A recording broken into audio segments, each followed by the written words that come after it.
नमस्कार, मैं संदीप सर। आज हम लोग अपने क्वेश्चन आंसर सीरीज में एक बहुत ही इम्पोर्टेंट क्वेश्चन के साथ में है।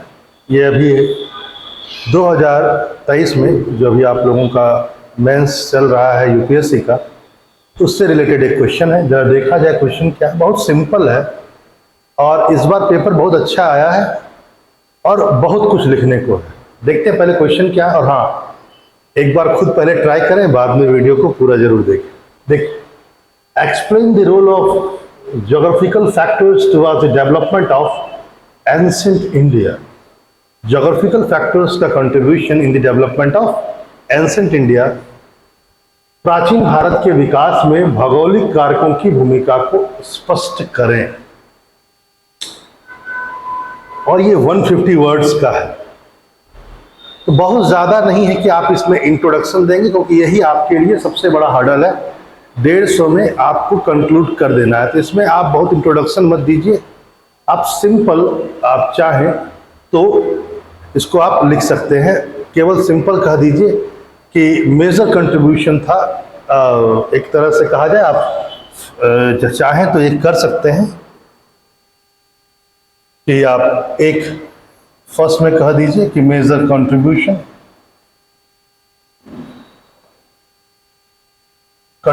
रहा ज्योग्राफी का। ऐसे करके आप एक सिंगल लाइन डाल सकते हैं, और क्या क्या रहा तो उसमें आप फर्स्ट पॉइंट ए पॉइंट डालिए, क्या है कंट्रीब्यूशन, है ना। तो रिवर, ज्योग्राफिकल फैक्टर में सबसे पहले आप रिवर बताइए इंडिया का। आपको पता होगा कि इंडस वैली सिविलाइजेशन यानी कि सिंधु घाटी सभ्यता, इसके इमरजेंस में बहुत बड़ा रोल अदा किया है क्या, Indus river. Okay, Indus plus इसकी 7 ट्रिब्यूटरीज। तो आप जानते हैं कि रिवर्स जो है वो किसी भी सभ्यता को, किसी भी सिविलाइजेशन के डेवलपमेंट में बहुत बड़ा रोल अदा करते हैं। तो हम लोग का जो हिस्ट्री में एंशिएंट इंडिया में जो फर्स्ट अर्बनाइजेशन हुआ है, यानी जो प्रथम नगरीकरण हुआ है, वो इंडस वैली सिविलाइजेशन उसको बोला जाता है। क्योंकि जितने भी मेजर साइट्स थे, आप उसका नाम भी दे सकते हैं। इंपॉर्टेंट साइट्स जो थे वो किसके बगल में थे, किसी न किसी रिवर के बैंक में। आप चाहे तो हड़प्पा का एग्जाम्पल दे सकते हैं, वो रावी के किनारे में था। आप मोहनजोदड़ो का एग्जाम्पल दे सकते हैं, वो इंडस के किनारे में था। तो आप कुछ का एग्जाम्पल दे सकते हैं। और रिवर्स ने हेल्प किया है फर्स्ट अर्बनाइजेशन में। कैसे हेल्प किया? क्योंकि इसने कहीं ना कहीं एग्रीकल्चर को प्रमोट किया। प्रेजेंस ऑफ रिवर क्या करता है? एग्रीकल्चर को प्रमोट करता है, सेटलमेंट को प्रमोट करता है। वहां पर लोग बस सकते हैं क्योंकि ड्रिंकिंग वाटर मिलेगा, है ना। तो एग्रीकल्चर होता है। फिर इसमें क्या होता है? सेटलमेंट, बसावट को ये प्रमोट करता है। और जब एग्रीकल्चर और सेटलमेंट बहुत अच्छे तरीके से डेवलप हुआ, तो आगे चलकर क्या हो गया? अर्बनाइजेशन हुआ। तो जो फर्स्ट अर्बनाइजेशन है, जिसको हड़प्पा सिविलाइजेशन भी कहा जाता है भारत में, उसके राइज में रिवर का बहुत बड़ा रोल है और ये एंशिएंट इंडिया का पार्ट है। सेकेंड अर्बनाइजेशन में भी आइए। सेकेंड में आप सेकेंड अर्बनाइजेशन में देखेंगे, सेकेंड अर्बनाइजेशन जो हुआ था 600 BC से माना जा सकता है 600 AD, इसके बीच में है। ये सेकेंड अर्बनाइजेशन है। और इस पीरियड में भी रिवर का बहुत बड़ा योगदान रहा। और इस पीरियड में बेसिकली गंगा यमुना प्लेन का रहा। गंगा यमुना प्लेन वाला जो एरिया इन दोनों का यहां का रहा, क्योंकि ये बहुत ही फर्टाइल लैंड था। और इसने क्या किया? इसने उस पूरे एरिया को डेवलप करने में बहुत बड़ा योगदान दिया। मैंने फिर आपसे कहा, जब एग्रीकल्चर प्रमोट होता है तो एग्रीकल्चर सरप्लस होता है। वो इनहेंस करता है हमेशा किसको? ट्रेड एंड कॉमर्स, यानी नॉन एग्रीकल्चर एक्टिविटीज को। और जब तक नॉन एग्रीकल्चर एक्टिविटी नहीं होगा, तब तक अर्बनाइजेशन नहीं होगा, तब तक सब कुछ रूरल हो जाएगा, है ना। तो आप समझ सकते हैं कि कैसे एंशिएंट इंडिया में फर्स्ट अर्बनाइजेशन, सेकेंड अर्बनाइजेशन, सब में मेजर रोल है रिवर का। फिर थर्ड पॉइंट इसी में सी, रिवर के बाद, रिवर में ही हम लोग ये भी बोल सकते हैं, रिवर में ही मैं बता रहा हूं कि रिवर ने और भी बहुत सारा चीज हमारे एंशिएंट हिस्ट्री को डेवलप करने में बहुत बड़ा योगदान दिया एंशिएंट इंडिया। जैसे कि river made ancient capital more safe. जो प्राचीन राजधानियां थी उसको सिक्योरिटी प्रोवाइड करने में भी रिवर्स का बहुत बड़ा रोल है। जैसे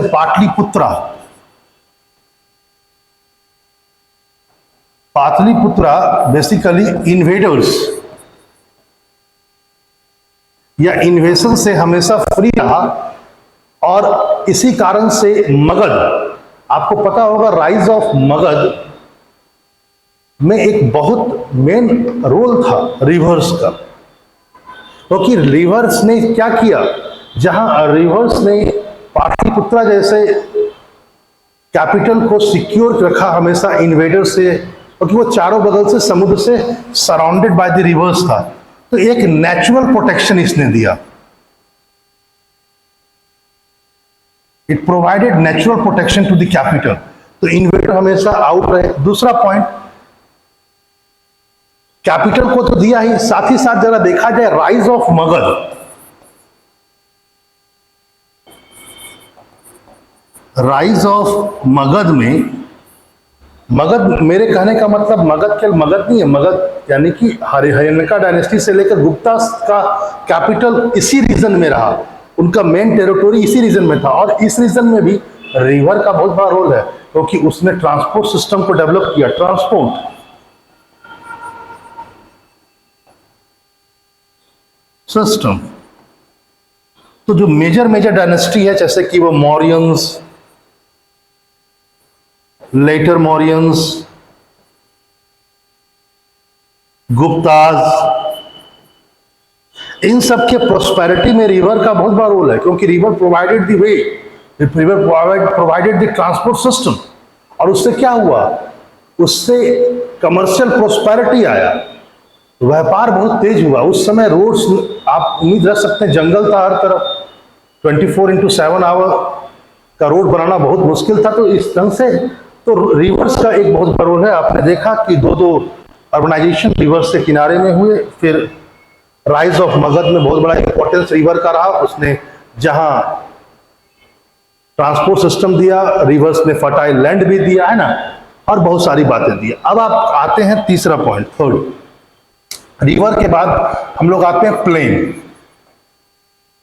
प्लेन। ये हम लोगों का मान लेते हैं second point. First was river, reverse के साथ आप इन सब चीजों को क्लोज कर सकते हैं। दूसरा पॉइंट भौगोलिक कारक में देखिए, प्लेन, खासकर Ganga Yamuna plane.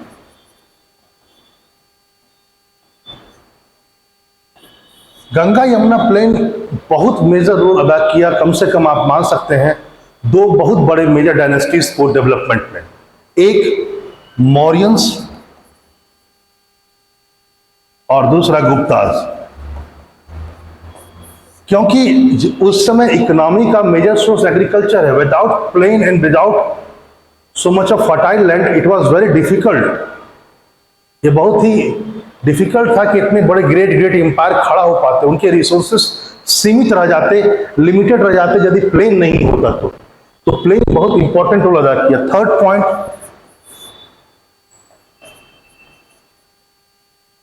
Presence of Himalaya, presence of Himalaya mountains.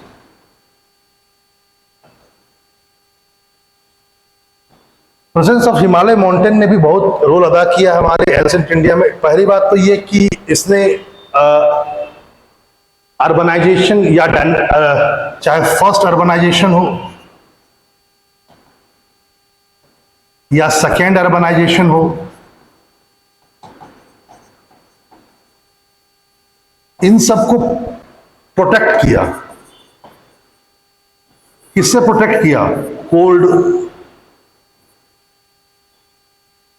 Cold wind से। जो आर्कटिक विंड आता था ऊपर से जो आता है, आप जानते हैं कि साइबेरिया से जो विंड आता है, यदि वो सब आता तो हम लोग बढ़ ही नहीं पाते, अर्बनाइजेशन हो ही नहीं पाता, ना पहला ना दूसरा, न हड़प्पन सिविलाइजेशन न सेकंड में सारे आ जाएंगे, मौर्यन डायनेस्टी से लेकर गुप्ता डायनेस्टी तक सबको प्रोटेक्ट किया। फिर एक पॉइंट और भी है, इसने सेकंड पॉइंट क्या किया, एक नेचुरल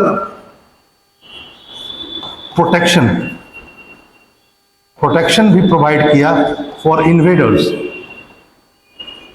फ्रॉम इन्वेडर्स। आक्रमणकारी भी नहीं आ पाए क्योंकि ऊपर में ये था, तो भारत को प्रोटेक्शन मिला, उससे हमारे यहाँ के डायनेस्टीज अच्छा ग्रोथ किए। थर्ड पॉइंट, यहाँ के पासेस,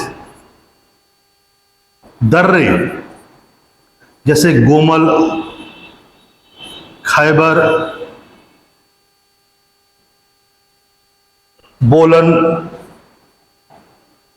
ये जो दर्रे थे, जो पासेस है हिमालय के बीच बीच में, इससे इसका भी एक इंपैक्ट पड़ा कि कई सारे लोग बाहर विदेशी भारत आए और एंसेंट इंडिया में यहाँ के प्रमुख डायनेस्टीज बने। यदि ये पासेस नहीं होते तो कुषाण नहीं आते, सकाज नहीं आते, इंडो ग्रीक नहीं आ पाते। तो हिमालय का पासेस ने भी एक बहुत बड़ा रोल अदा किया in development of ancient India. ये जो मेजर किंगडम्स थे, जो विदेशी किंगडम्स थे, ये यदि भारत तक पहुंचे तो ये पासेस के थ्रू ही पहुंचे। जहां पर एक और इसने नेचुरल प्रोटेक्शन दिया, वहीं दूसरे और इसमें कुछ पासेस थे जिससे फॉरेन इन्वेडर्स आए। तो आप इस ढंग से इसको लिख सकते हैं। फोर्थ पोजीशन आप कह सकते हैं इंडियाज लोकेशन।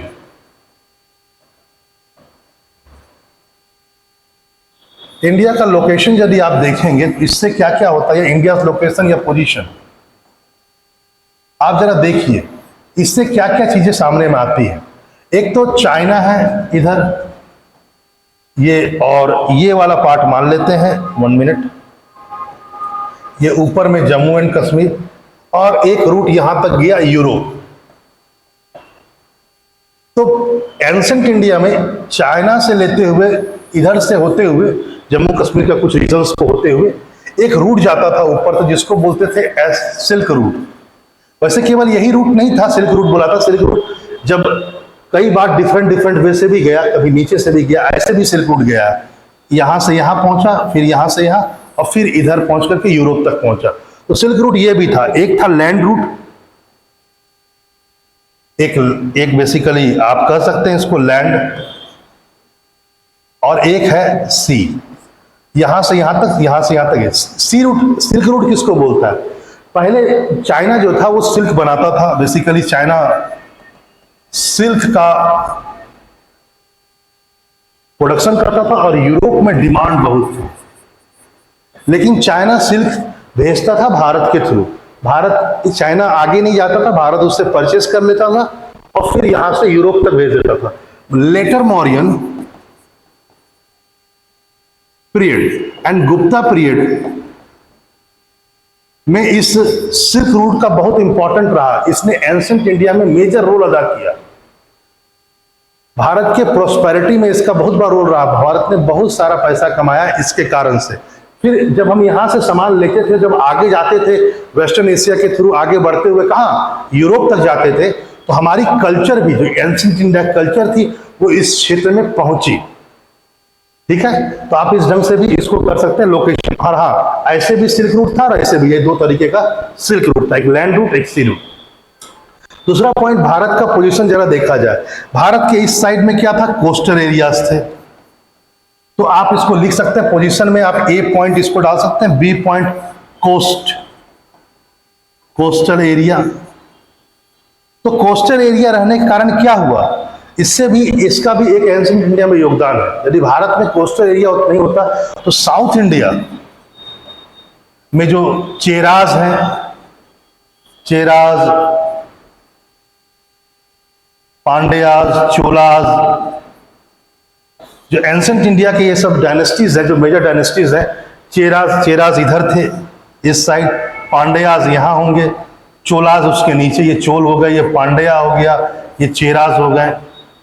तो इन सब के ये डायनेस्टीज जो बहुत ताकतवर डायनेस्टी बनी, इसमें बहुत बड़ा रोल था इनके कोस्टल लाइंस का, क्योंकि इन लोगों ने ट्रेड को फ्लोरिश किया। इस कोस्टल लाइन ने उनके ट्रेड को इनहेंस किया। फिर कहीं ना कहीं इस कोस्टल लाइन ने उनके यहाँ पर लाइवलीहुड को भी प्रमोट किया। यदि ये डायनेस्टीज बहुत पावरफुल हुए साउथ इंडिया का, तो इसमें दो बहुत बड़े कारण थे। कोस्टल एरियाज ने उनकी लाइवलीहुड्स को ही बढ़ाया, जीवन यापन करने के लिए बहुत सारी चीजों को दिया, साथ ही साथ ट्रेड को फ्लोरिश कर पाए with the other region of the world.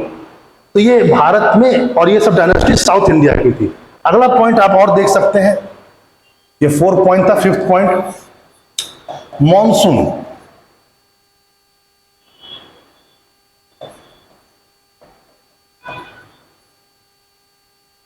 आपको पता ही है कि मॉनसून का भी एक मेजर रोल हुआ। हिप्पालस, यू नो दी, एक ग्रीक सेलर,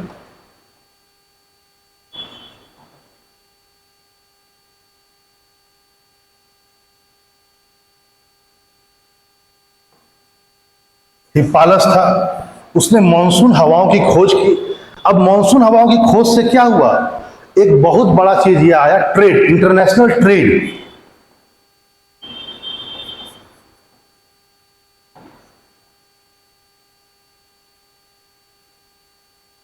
ट्रेड इंडिया का इंक्रीज हुआ, क्योंकि अब ट्रेड करना बहुत आसान हो गया। हवाओं के सहारे आप भारत में घुस सकते थे और फिर दोबारा लौटते हुए मानसून से नीचे उतर सकते थे। हर विश्व में हर जगह मानसून नहीं होता। मानसून का मतलब होता है हवाओं की दिशा में परिवर्तन, change in the wind pattern, इसको आप मानसून कहते हैं। इससे क्या हुआ कि with the change in the wind क्या होता था कि जो बड़ी बड़ी जहाजें होती थी वो भारत तक आसानी से पहुंच जाती थी अपना माल लेकर के। पहले पता नहीं था कि मानसून कब आएगा कब नहीं आएगा। इससे क्या हुआ, और जब 1 AD, फर्स्ट सेंचुरी के आसपास, फर्स्ट सेंचुरी में जब मानसून के बारे में पता चला तो क्या हुआ, इसने बहुत तेजी से प्रमोट कर दिया किस चीज को, ट्रेड को इंडिया में।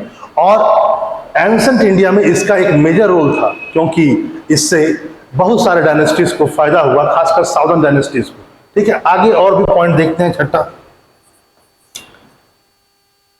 ये Vindhya range and Satpura range, इसने डिवीजन के रूप में कार्य किया। नॉर्थ एंड साउथ के डिवीजन के रूप में कार्य किया इन दोनों ने।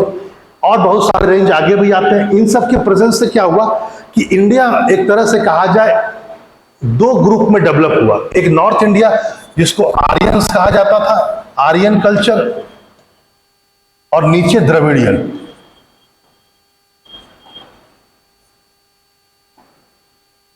To different type of culture develop हुआ। बाद में दोनों का आर्यफिकेशन हो गया या द्रविडिफिकेशन हुआ, लेकिन एक लंबे पीरियड तक नॉर्थ इंडिया और साउथ इंडिया एक दूसरे से अलग रहा। तो यहाँ की अलग अलग संस्कृतियां भी डेवलप हुई। दूसरा पॉइंट यह है कि इसने एक बैरियर के रूप में भी काम किया। जितने भी माउंटेन्स थे बीच में, उससे क्या हुआ, इस एरिया का इन्वेशन उस एरिया में जल्दी नहीं पहुंचा और उस एरिया का इन्वेशन यहां नहीं पहुंचा। बाद में धीरे धीरे पहुंचा, लेकिन फिर भी इतना जरूर कहा जा सकता है कि इसने जो बैरियर के रूप में कार्य किया उससे 2 different type of culture develop हुआ। और इसका रिफ्लेक्शन मिलता है कहां पर, टेम्पल आर्किटेक्ट में। टेम्पल आर्किटेक्ट में इसका रिफ्लेक्शन आपको मिलेगा। नॉर्थ इंडिया में टेम्पल जो बने उसको नागरा बोलते हैं। साउथ इंडिया में जो टेम्पल बने वो द्रविडियन आर्ट है।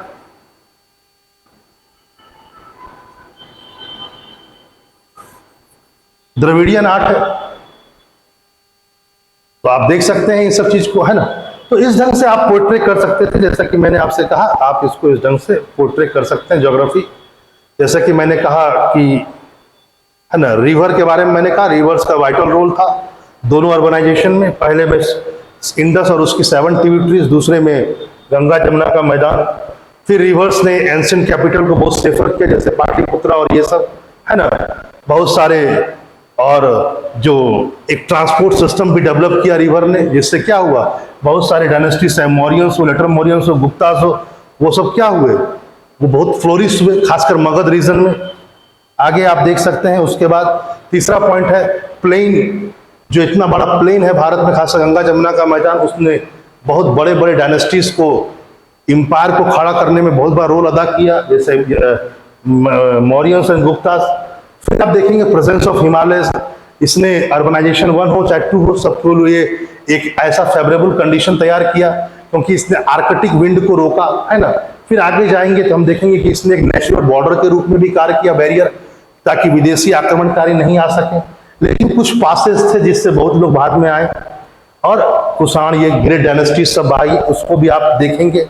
फिर आप, मैंने कहा इंडिया लोकेशन देखिए, इंडिया जो था चाइना और यूरोप के बीच में है, तो उससे सिल्क रूट डेवलप हुआ और लेटर मौर्यन पीरियड और गुप्ता पीरियड में प्रोस्पेरिटी आने का बहुत बड़ा रोल था। ठीक है, फिर मैंने आपसे कहा अगला क्वेश्चन कि मानसून जो है भारत के ज्योग्राफी का एक बहुत बड़ा हिस्सा है, इसने ट्रेड को बहुत इनहेंस किया एंशिएंट इंडिया में, आप जानते हैं। फिर मैंने आपसे कहा जो मिडिल इंडिया में जो भी रेंजेस हैं, उसने दो डिफरेंट टाइप ऑफ कल्चर को डेवलप किया भारत में, एंशिएंट इंडिया में आर्यन कल्चर और द्रविडियन कल्चर, और इसका बहुत बड़ा रिफ्लेक्शन आपको आर्किटेक्ट में मिलेगा। ऊपर में नागा स्टाइल ऑफ आर्किटेक्ट हुआ, साउथर्न में ये हुआ। और एक बात और भी है कि केवल यही नहीं है, कुछ माउंटेन्स, कुछ माउंटेन्स ने कैपिटल को भी बहुत सेव किया। यदि मैं आपसे कहूं some mountains made ancient capital also safe. इसका बहुत बड़ा एग्जाम्पल है राजगीर। राजगीर जो मगधा का पहला कैपिटल था, वो चारों ओर से सराउंडेड था बेसिकली माउंटेन से। उसने नेचुरल प्रोटेक्शन दिया, जैसे कि पाटलिपुत्रा को प्रोटेक्शन दिया किसने, रिवर्स ने, वैसे ही राजगीर को। तो आप इस ढंग से कंक्लूड कर सकते हैं इंडिया का ज्योग्राफी ने कैसे एंशिएंट इंडिया के डेवलपमेंट में एक रोल अदा किया। कम से कम इतने इंपॉर्टेंट पॉइंट हैं, उसको जरूर लिखें। और इसके बाद यदि आपको लगता है कुछ और पॉइंट्स आपको एसेंशियल हैं, तो वो भी आप उसको ऐड कर सकते हैं। चलिए, आज के लिए इतना ही। नमस्कार।